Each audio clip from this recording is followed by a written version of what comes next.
Seat belt போடலன்னு சொல்லிட்டு எனக்கு fine வந்திருக்கு. அதே மாதிரி பார்த்தீங்கன்னா என்னோட நண்பர் ஒருத்தருக்கு ஃபைன் வந்துருச்சு. நீங்கள் போயிட்டு கண்டிப்பாக கம்ப்ளைண்ட் இஷ்யூ பண்ணுங்க. ஏன்னா அந்த வண்டி பார்த்தீங்கன்னா எஃப்சி காட்டணும், உன்னோட தப்பு இல்லை, நீ ஏன் பே பண்ணணும், நம்ம கீழே வேலை செய்கிறோன்னா நம்ம பார்த்துக்கணும் அப்படின்னு நினச்சி எனிவே ஏற்கனவே எனக்கு அவர் ஃபைன்லாம் கட்டியிருக்காரு. ஏன்னா அது டக்குன்னு அதை அக்செப்ட் பண்ணிக்க முடியல. அதை மட்டும் தாண்டி கடந்து போயிட்டாங்க. அந்த ஆள் 50 வருஷம் ஆனாலும் சரி இந்த ஊரில் தாக்கு பிடிச்சிருவாங்க. கைஸ் பார்த்தீங்கன்னா கொஞ்ச நாளைக்கு முன்னாடி நான் ஒரு வீடியோ போட்டிருந்தேன். சீட் பெல்ட் போடலன்னு சொல்லிட்டு எனக்கு ஃபைன் வந்திருக்கு, ஆனால் நான் சீட் பெல்ட் போட்டிருந்தேன் அப்படின்னு சொல்லி அந்த ஃபைன் பார்த்தீங்கன்னா என்னால் ஒன்றும் பண்ண முடியல, பே பண்ணுற மாதிரி ஆயிடுச்சு. அதே மாதிரி பார்த்தீங்கன்னா என்னோட நண்பர் ஒருத்தருக்கு ஃபைன் வந்துருச்சு. அவர் என்ன பண்ணியிருக்காரு, என்கிட்ட சொன்னார், இது மாதிரி எனக்கு ஃபைன் வந்திருக்கு அப்படின்னு சொன்னார். அப்போ நான் சொன்னேன் ஒன்றும் பிரச்சனை இல்லை, நீங்கள் போயிட்டு கண்டிப்பாக கம்ப்ளைண்ட் இஷ்யூ பண்ணுங்கள், நீங்கள் பெல்ட் போட்டிருந்தீங்கன்னா கண்டிப்பாக அந்த ஃபைன் வந்து அவங்க கேன்சல் பண்ணுவாங்க அப்படின்னா. அதே மாதிரி அவர் போயிட்டு கம்ப்ளைண்ட் பண்ணிட்டாரு.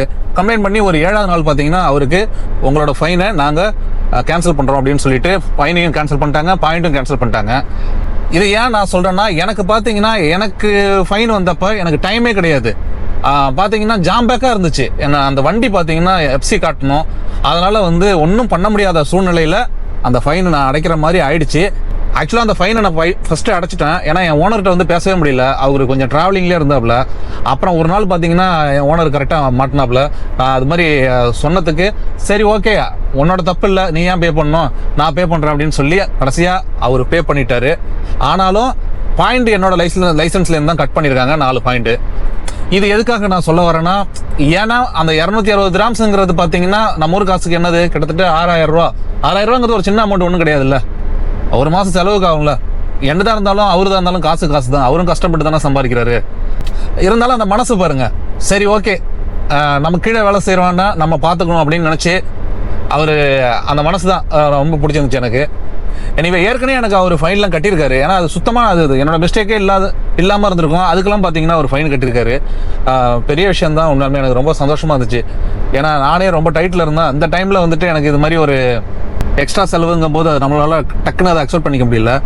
அதனால் உங்களுக்கு இது மாதிரி ஏதாவது ஃபைன் ஏதாவது நீங்கள் பண்ணல அப்படின்ட்டு வந்துச்சுன்னா கண்டிப்பாக நீங்கள் இஷ்யூ பண்ணுங்கள், கம்ப்ளைண்ட் பண்ணுங்கள். என் ஃப்ரெண்டு பார்த்தீங்கன்னா பிளாக் கலர் டிஷர்ட் போட்டிருந்தாரு. அவரோட சீட் பெல்ட்டும் பார்த்தீங்கன்னா பிளாக் கலரு. ஏன்னா இது வந்து மிஸ்டேக் வந்து நடக்க தான் செய்யும், அது ஒன்றுமே பண்ண முடியாது. தூரத்துலேருந்து கேமராவில் எடுக்கும்பொழுது நீங்களே நினச்சி பாருங்க, பிளாக் கலர் பெல்ட்டும் பிளாக் கலர் டிஷர்ட்டாக இருந்தால் எப்படி தெரியும், சீட் பெல்ட் போடாத மாதிரி தான் தெரியும். அப்போ அவங்க சீட் பெல்ட் போடலன்னு சொல்லி ஃபைன் போட்டுடுறாங்க. ஆனால் கண்டிப்பாக நீங்கள் வந்து கம்ப்ளைண்ட் ரைஸ் பண்ணிங்கன்னா அவங்க அதை வந்து அக்செப்ட் பண்ணிக்கிறாங்க. அக்செப்ட் பண்ணிவிட்டு அது சரியாக இருக்கிற பட்சத்தில் கேன்சல் பண்ணிடுறாங்க. அதனால் அந்த இன்ஃபர்மேஷன் உங்களோட ஷேர் பண்ணணும்னு நினச்சிட்டே இருந்தான், அதுக்கு தான் அந்த வீடியோ. இப்போ பார்த்தீங்கன்னா நிறைய ஃபைன் வந்து இஷ்யூ பண்ணியிருக்காங்க, அதுக்கு நிறைய ரூல்ஸ் அண்ட் ரெகுலேஷன் மாற்றிருக்காங்க. அது நான் என்ன இதுன்ட்டு ஒரு முழுசாக ஒரு வீடியோவில் நான் சொல்கிறேன். அதனால் சேஃபாக ட்ரைவ் பண்ணுங்கள். ஏன்னா நம்ம சம்பாதிக்க தான் வந்திருக்கோம். வேஸ்ட்டாக ஃபைன் அடித்து அந்த காசு இங்கேயே வேஸ்ட் ஆகிட்டு என்ன யூஸ் இருக்க போது சொல்லுங்கள். அதனால் பார்த்து பத்திரமா வண்டி ஓட்டுங்க. ஸோ இன்றைக்கி ஒன்றும் டிராஃபிக் ஒன்றும் பெருசாக சொல்லிக்கிற அளவுக்கு இல்லை. இந்த ரோட்டில் பார்த்தீங்கன்னா நார்மலாக தான் இருக்குது. நார்மலாக இருந்தாலும் நாங்கள் போக மாட்டோம்னு சொல்லி சில பேர் அடம் பிடிக்கிறாங்க. அதனால் அவங்க அப்படியே இருக்கட்டும். யோசிச்சு வராங்க, எதுக்கு தான் போகிறாங்கன்னு தெரியல. பாருங்க, காலியாக தான் கிடக்குற ரோடு, போக வேண்டியதானே. அப்படியே யோசிச்சுக்கிட்டு என்னவோ ஒரு சிந்தனை இல்லை, அப்படியே போவோமே இப்போ என்னப்பா. அப்புறம் கிட்டக்கு வந்தோன்னா அவங்க போக வேண்டிய இடம் வந்துடுது. டக்குன்னு பார்த்தீங்கன்னா இண்டிகேட்டரை போட்டு டக்குன்னு ரைட் ஏறுறாங்க. இதனால் என்ன நடக்குதுன்னு பார்த்தீங்கன்னா பின்னாடி வர்ற ஆளுக்கு வந்து பாதிப்பாக இருக்குது. அது போயிடலாமே சரசரன்னு, போக வேண்டிய இடத்துக்கு கரெக்டாக போக வேண்டியதுதானே. என்ன யோசனை ரோட்டில் வந்துட்டு என்னன்னே தெரியல. ஸோ பார்த்தீங்கன்னா நல்லாவே வெயில் அடிக்க ஆரம்பிச்சிச்சு. மதியான டைம்லாம் ஓகே, கொஞ்சம் நல்லா தான் இருக்குது கிளைமேட்டு. பார்த்தீங்கன்னா நல்லா சுருக்கனே அடிக்குது வெய்ய. ஏசி இல்லாமல் இருக்க முடியல இப்போவே வண்டிகளில். ஆனால் என்ன ஒன்றா அந்த உங்களுக்கு அந்த காலை டைமில் தான் பார்த்தீங்கன்னா கொஞ்சம் அப்படியே கொஞ்சம் இதாக இருக்குது, குளிராக இருக்குது. அதுவும் சுத்தமாக இப்போ குறைஞ்சிக்கிட்டே வருது.